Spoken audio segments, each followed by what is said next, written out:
ഏട്ടത്തി ഇതൊക്കെ എന്നോട് ഒരു മാസം മുമ്പാണ് പറഞ്ഞിരുന്നെങ്കിൽ ഏട്ടത്തി പറഞ്ഞ പോലെ തന്നെ എല്ലാം നടക്കുമായിരുന്നു.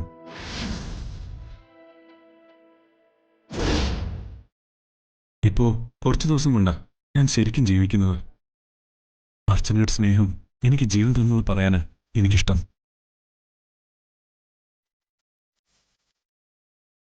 ആ സ്നേഹത്തിന് പകരം നമ്മൾ എന്ത് ജീവനാംശം കൊടുത്താലും മതിയാവില്ല ഏട്ടത്തി. എനിക്കറിയാം എന്നെ നല്ലതെന്ന് ഓർത്ത എടുത്ത് പറഞ്ഞാണെന്ന്. ഒരു സമയത്ത് ഞങ്ങൾ വേർപിരിയാൻ തീരുമാനിച്ചിരുന്നു. അത് എന്റെ മാത്രം തീരുമാനമായിരുന്നു.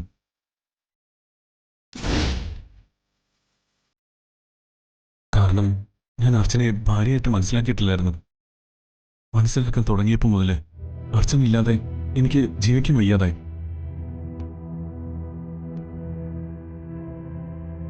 എനിക്ക് സങ്കടമുണ്ട്. എന്റെ ജീവിതത്തിന്റെ 6 മാസം ഞാൻ നഷ്ടപ്പെടുത്തിയതോർത്ത്. മുന്നേ ഞാൻ അവൾക്ക് വേണ്ട പരിഗണന കൊടുക്കണമായിരുന്നു. ഇതെല്ലാം മനസ്സിലാക്കി കഴിഞ്ഞപ്പോൾ ഒരിക്കലും അവള് എന്നിൽ നിന്ന് പിരിയരുതെന്ന് എനിക്ക് തോന്നി. ഡിവോഴ്സ് പെറ്റീഷൻ ഞാൻ കീർക്കുകയും ചെയ്തു.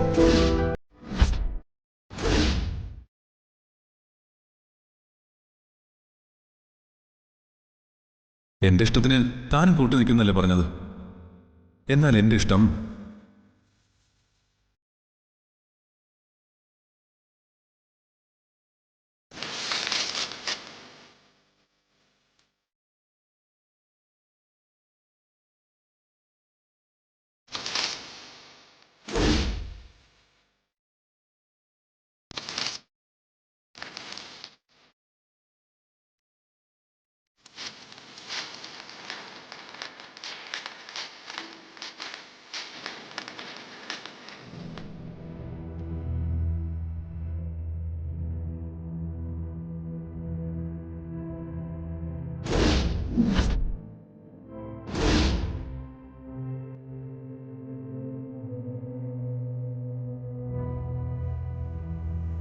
അവളില്ലാതെ ഇനിയൊരു ജീവിതം എനിക്കില്ല എടുത്തി.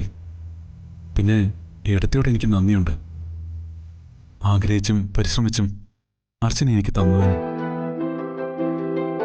എല്ലാവരും പറഞ്ഞിട്ടും മറ്റൊന്നും ആലോചിക്കാതെ ആ തീരുമാനത്തിൽ തന്നെ ഉറച്ചു നിന്നതിന്. അർച്ചന സച്ചിക്ക് എത്ര പ്രിയപ്പെട്ടവളാണെന്ന് ഇന്നലെ രാത്രി മുതൽ അവൾ ഇവിടെ ഇല്ലായിരുന്നപ്പോഴാ എനിക്ക് മനസ്സിലായത്. കാണണമെന്ന ആഗ്രഹം കൊണ്ട് ഇപ്പം ഞാൻ അവളുടെ വീട്ടിൽ ചെന്ന് അവളെ കണ്ടിട്ടാ വരുന്നത്. പിണങ്ങിയും വഴക്കുകൂടിയും പദം പറഞ്ഞും ഞങ്ങള് വല്ലാതെ അടുത്തുപോയി. ഇനി ഈ ലോകത്തുള്ള ഒരു ശക്തിക്കും ഞങ്ങളെ വേർപ്പെടുത്താനാവില്ലെന്ന് ഞാൻ വിശ്വസിക്കുന്നത്. അർച്ചനയില്ലാതെ സച്ചിയില്ല, സച്ചിയില്ലാതെ അർച്ചനയുമില്ല.